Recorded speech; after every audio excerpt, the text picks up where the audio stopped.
Sejahtera. Berteraskan slogan tersebut, Majlis Perbandaran Selayang terus cemerlang menjadi ejen pembangunan fizikal, ekonomi dan sosial yang mapan.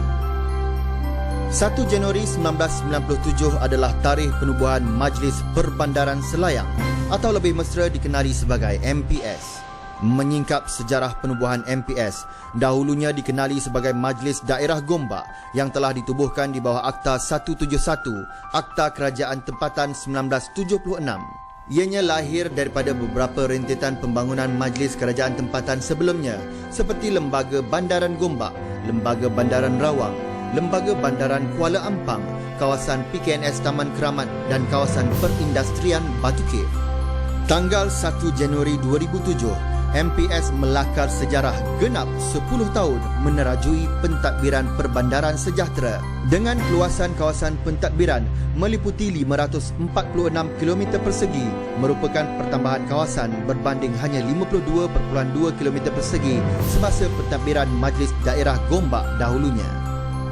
Kesepaduan MPS terbukti jelas melalui keharmonian 3 mukim pentadbiran MPS iaitu Mukim Rawang yang berkeluasan 263 km persegi, Mukim Batu berkeluasan 155 km persegi dan sebahagian Mukim Setapak berkeluasan 128 km persegi. MPS sentiasa progresif dalam mendukung pembangunan yang dinamik.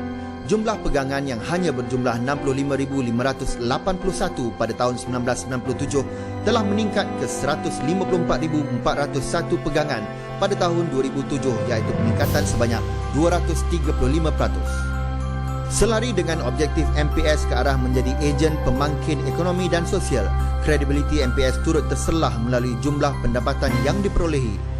Pada tahun 1997, jumlah pendapatannya adalah sebanyak ringgit Malaysia 40,018,992. Walau bagaimanapun setelah 10 tahun berkembang, pendapatan MPS telah melonjak sebanyak 214% menjadi ringgit Malaysia 87,146,411. Dalam tempoh 10 tahun, MPS telah diterajui 3 orang yang dipertua. Bermula dari 1 Januari 1997 sehingga 31 Julai 1999, MPS diterajui oleh Tuan Haji Kasju bin Haji Kadis. Seterusnya pada 1 Ogos 1999, pucuk pimpinan berpindah tangan kepada Tuan Haji Bakaruddin bin Osman sehinggalah 31 Mei 2005. Tuan Haji Zainal Abidin bin Azim pula telah dilantik sebagai Yang Dipertua pada 1 Jun 2005. Selaku penuntut dasar dan polisi MPS, 24 orang ahli majlis telah dilantik untuk tempoh 2 tahun bagi setiap penggal.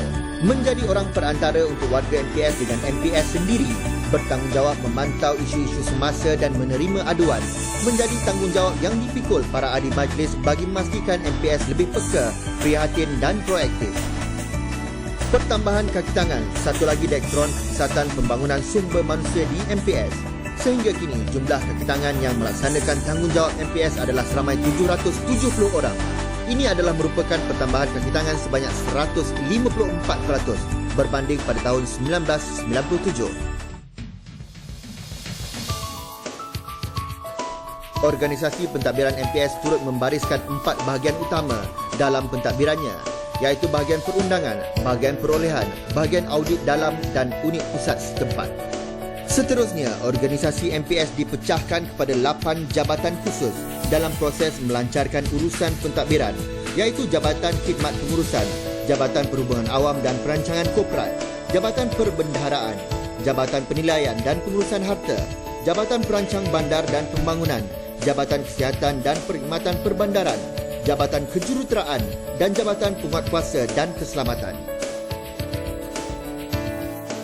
Pembinaan Menara MPS yang telah dirasmikan pada 31 Mac 2005 oleh Yang Amat Berhormat Datuk Seri Dr. Muhammad Kirtoyo, Datuk Menteri Besar Selangor, bukan sekadar mercu tanda kebanggaan seluruh rakyat di bawah pentadbiran MPS, tetapi berfungsi sebagai pusat pentadbiran utama seluruh aktiviti pengurusan yang dijalankan MPS.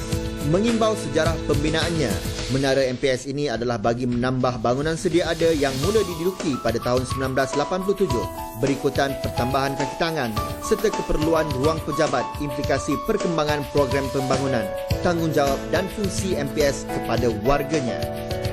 MPS turut memperkasakan gagasannya melalui pembangunan infrastruktur dengan berpegangkan kepada prinsip gaya hidup sihat menjana kesejahteraan sosial.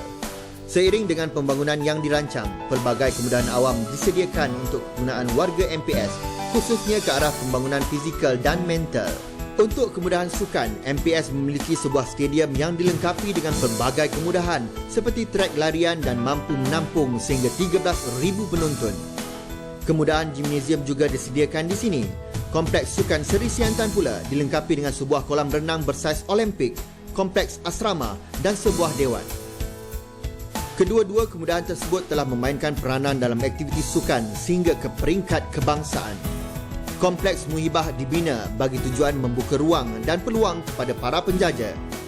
MPS turut menyediakan taman-taman rekreasi utama untuk kegiatan riadah luar seperti Taman Tasik Seri Gombak, Taman Tasik Bersatu Rawang dan Laman Bistari Selayang Utama. Manakala untuk keperluan masyarakat menjalankan aktiviti kemasyarakatan, MPS menyediakan 12 dewan serbaguna di seluruh kawasan pentadbirannya. Antaranya Dewan